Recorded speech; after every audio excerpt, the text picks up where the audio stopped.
हो भाइ आज त साह्रै टफ छ म त जहिले 2 घन्टा चाहिँ जान्छु अनि त्यहाँ गएर लास्ट अर्को खतरा पढाइ हुन्छ भनेर हेरौँ पागल भयो यार कस्तो पागल रहेछ है घर बाहिर बस्दा पनि आउँदैन यार दिमाग छैन यसको फोन लाग्दैन वाट्सएपमा गऱ्यो अनलाइन छैन म त दिमाग खराब भइसक्यो गेटमा लक लगाएको छ आज लास्ट गाह्रो छ सिलेबसै सिद्धा छैन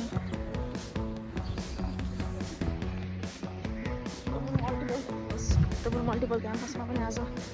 अन्तिम दिन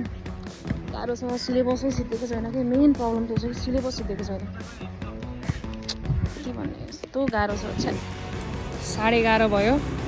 आधा घन्टामा फेरि मलाई अब यो पुरै सिद्धाउनु पर्ने छ यहाँ थोरै चिट पनि छ यस्तो पनि चलिरहेको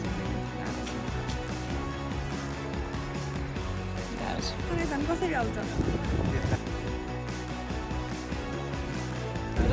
थ्याङ्क यू यसको लागि ला के भनिस् के भनिस् कोही भिडियो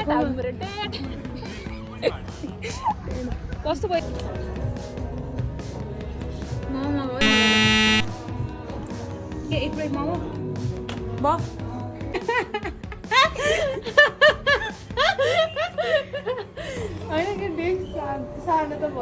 अफिसियली हाम्रो ब्याचलर त सिद्धियो एक्जामहरू त सिद्धियो 8th सेमसम्मको हरेक सेमेस्टरमा स्लिपलेस नाइट हेर्नु न आँखा पनि अब लास्ट आवरमा गएर हुन्छ नि सिलेबस सकाउनु पर्ने ब्याचलरमा पनि पढ्नु त पर्ला मास्टर्समा पनि के अरे सरी मास्टर्समा पनि अब त ब्याचलर पनि छैन मास्टर्समा पनि पढ्नु त पर्ला पर्छ सिद्धियो के एक्जाम पनि सिद्धियो के एक्जामहरू पनि सबै सिद्धियो अब